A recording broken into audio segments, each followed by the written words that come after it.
All right, this is a bit of an impromptu Council of Geeks because so much has happened in the last week or so in terms of the Marvel Cinematic Universe that we just need to sit down and talk about all of it. I guess we can try and go chronological. The first thing that happened was AntMan. And Edgar Wright fled the scene, leaving a little Edgar Wright-shaped dust cloud behind him. Yes. The shooting's supposed to be beginning this summer. They've been casting it. I think it hit a lot of people hard because he's been assigned to this for so long, and he was also a very outside of the box director. The project wouldn't exist without Edgar Wright. Right. People aren't screaming for an Ant-Man movie. Yeah, no, they're not. The only reason it existed as a project at all was because of him. Right. Yep. I mean, that's like firing James Cameron off of Avatar. It's like, well, what's the point now? Right. I have a feeling that what we'll find out is through the development process, they gave him a ton of freedom. Mm-hmm. But when it came time to actually start rolling in front of the cameras, they were like, Edgar, we have some notes. Right. I'm actually really nervous by the fact that they're still going to shoot the movie. Yeah. I hope they don't. I hope that they don't. I hope they shelve it because I think whatever we're going to get in the end here is not going to be Edgar's vision. And that doesn't mean that a movie that isn't Edgar's wouldn't work. I just think we're going to get this sort of twisted version of that original story, and it's not going to... It's going to be like Prometheus. Sorry. They could just grab somebody who doesn't have the same passion or the artistic vision, and it could be that's first flop. That's the problem, because the thing is that since they're not moving the shooting date and they're not moving the release date, if they bring somebody else in, everyone who's turned down the gig is claiming schedule conflicts, and maybe that's legitimate, but I guarantee you that somewhere in their thought process is also, well, you're not bringing me in to make my movie. You're bringing me in to finish up the version of Edgar's movie that you approve. So, which has happened with... That's basically what happened with Alien 3. They got David Fincher as a last-minute replacement. All he had done before was music videos. Like, every instance I can think that has basically had this where, like, this train is moving, just get a director on it. Yeah. We end up with movies like The Wolfman and X-Men The Last Stand. That's the level of quality we get from this situation. And I would rather they just pull the plug. Yeah, at least in terms of this iteration. They either need to pull the plug or they need to give up that starting time and that release date and bring in someone and give them the chance to make it something they're comfortable with. Otherwise, just get a hack who'll roll the camera. Hire McGee and call it a day. Marvel, if you are listening, I think all three of us would love to take a whack at Ant-Man. Put us together. I think the three of us, we can do it. I'll write the My Little Pony fan fiction version online. And that's going to be a vital part of the viral marketing. If you don't have somebody on that already, get on that. You're going to need it. Yeah. Seriously, nobody else wants to do it, let us. What else have we got? We have gotten I was going to say we've cast Thanos, but Thanos is probably going to be motion capture. We have a voice for Thanos in the form of Josh Brolin. Yep. Who... It's not Tony Todd. that's really, like, if it wasn't Vin Diesel, I was like, it's going to be Tony Todd or somebody of that kind. I mean, so our first, if we're just going to go right into Josh Brolin, Jonah Hex is... I mean, it's where I know it's where we have to... I feel like I have to go there because, it's another comic book universe, and we've seen him sort of playing a comic book character in that world. I was not terribly happy with Jonah Hex. I didn't even bother watching Jonah Hex. See, I'm thinking more along the lines of his performance as George W. Bush, the very stately presidential. But I think he'll bring that to Thanos. Here's the thing, and here's why I actually... I don't dislike Josh Brolin. There's nothing wrong with him, but the best performances that he's ever given have been impersonations. They've been George W. Bush. They were in Milk, or they are or Men in Black 3. Playing Tommy Lee Jones. Exactly. Yeah. His best performances are not completely his own. It's his reinterpretation of something that he can very easily reference. The stuff where he's completely on his own, I don't feel like as an actor he brings a ton to the table. Again, I don't think he's a bad actor. I just can't get excited about that casting. But then I would almost say playing a role like Thanos where it's going to be so motion capture and voice work, it's almost a skill set that we haven't seen him use, so I don't know if it'll be a problem for him. I don't know if it's something he can't do. I mean, it's just not something. I don't think he's a bad bad casting choice. I just can't get excited about it. Yes, we have a director for Doctor Strange, which I guess finally makes it official that they're actually making it, because they've been saying, oh, it's coming one of these days. Well, we have a director. Ha ha! Yes. And Scott Derrickson. Yes. Yep. Got it. Who is the director of The Exorcism of Emily Rose, Sinister, and the only other he's done others, but the only other film I can think of is The Day the Earth Stood Still. 3 movies of which I have not seen. Okay. However, just hearing his pedigree is in the realm of sci-fi horror. Yeah. Impresses me, because that was what I was hoping. What can you tell us about? So, having seen all 3 of those, but just sort of looking at his pedigree as a horror director, the man knows how to make a horror film. I've never felt like his films are cheap. I haven't felt like he's gone for those cheap jumps. So I've enjoyed his horror films, and I think the fact that he brings that particular skill set on board is, as I said, super exciting, because I think the idea.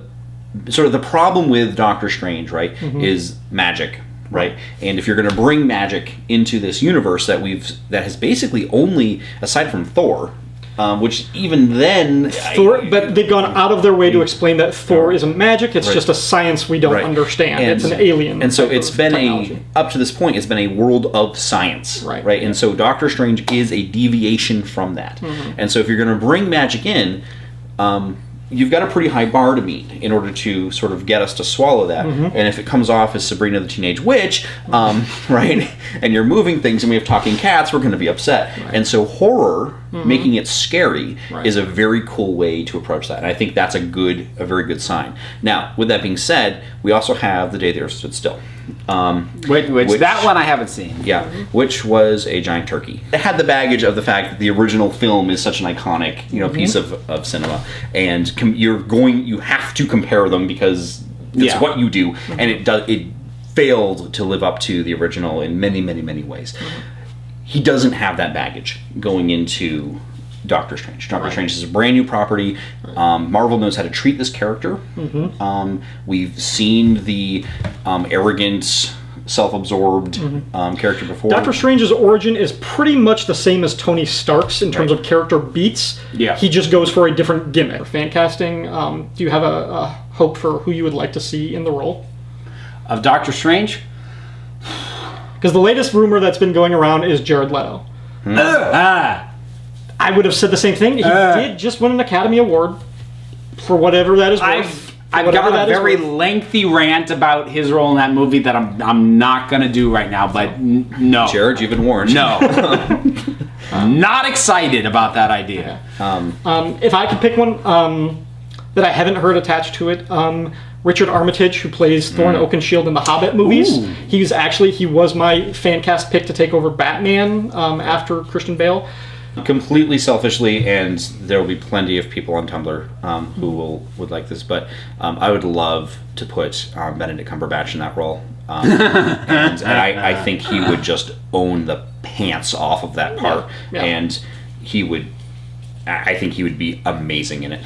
I don't have a pick, unfortunately. I will say though, for the love of God, don't go Johnny Depp. Don't go quirky. Please don't do that. And that's not a knock against Johnny Depp specifically. I'm talking about like that whole branch of kind of kooky, quirky. No. Yeah. Right. Please take this one serious. Yeah. Right. Daniel Day-Lewis serious, for instance. We can talk Daredevil. I mean, it's kind of a short thing because Charlie Cox was cast. I haven't seen Stardust. I would like to because I read that book when I was in high school. I loved it, so I would like to see that movie sometime. In a bit of serendipity, I've been catching up on Boardwalk Empire, and I saw his first episode in that show about 2 hours before the news broke. So when I saw Charlie Cox, I was like, wait, where do I know that guy from? And I had to go back, and so I've been watching him on that show for a couple days. And my first thought when I heard about it was, he can play haunted Irish Catholic, which is half the role of Matt Murdock. Yeah. Right. If you watch his performance in Boardwalk Empire, he's not an over-the-top, sort of character actor. He's playing. There's a lot of subtlety to his performance. He commands the attention of the screen when he's on it.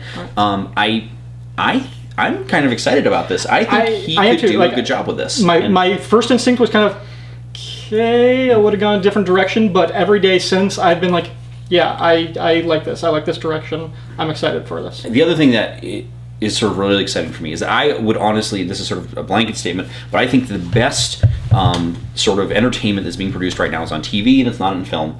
And I think that TV series, and I think you can point to any number of them, Breaking Bad, Game of Thrones, and the list goes on and on. This will give them room to grow this character. Sure.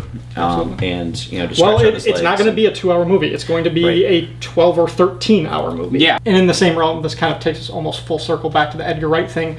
The showrunner behind Daredevil also stepped out a few days later. Yeah, Drew Goddard. He did step out, but that did seem to be more of a scheduling thing because he's still staying on as a consultant. He didn't completely walk away the way Edgar Wright completely walked away. Right. And he walked away for movie money from Sony because he's directed. Is it the Sinister Six or the Sinister Venom? Six. Yeah, which... Wrong call, Drew. Wrong call. Yeah. whatever. Yeah. But yeah, is there a movie that we could be possibly less excited about than Sinister Six? Batman vs Superman: Dawn of Justice. No, because that has the potential to really be train wreck amazing. Right. I mean, Superman might actually show up in this movie too. His name is in the title, so I would expect. Well, but the Sinister Six movie, I don't understand why it's a thing that is going to exist. Like complain all you want about the Batman Superman. They're cramming too much in. It's just a Justice League prequel. It's not Superman's movie. All valid, I'm sure, but I understand why it exists. Sure. I do not understand why we live in a world that is going to have a Sinister Six movie. Right. And we're people who like these properties and these characters. Yeah. And we're having a hard time understanding why you want us to watch this movie. Yeah. Who exactly are we rooting for? I like Spider-Man stories with the Sinister Six. Right. And I almost did a spit take when I heard that they wanted to do a movie.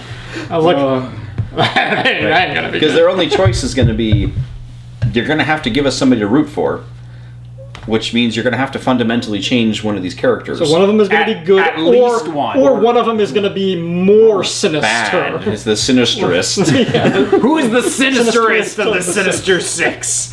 God, that has a very Stan Lee ring to it, doesn't it? You can see that plastered across a Jack Kirby cover. Who is the sinisterest of the Sinister Six? Oh, goodness. None of that is usable. No. We have run this thing into the ground, so we'll wrap it up there, and until next time, this council is adjourned. I'll have to cut this, but what I was talking to... You're cutting all of this. Oh, yeah, the whole thing. It's not even rolling.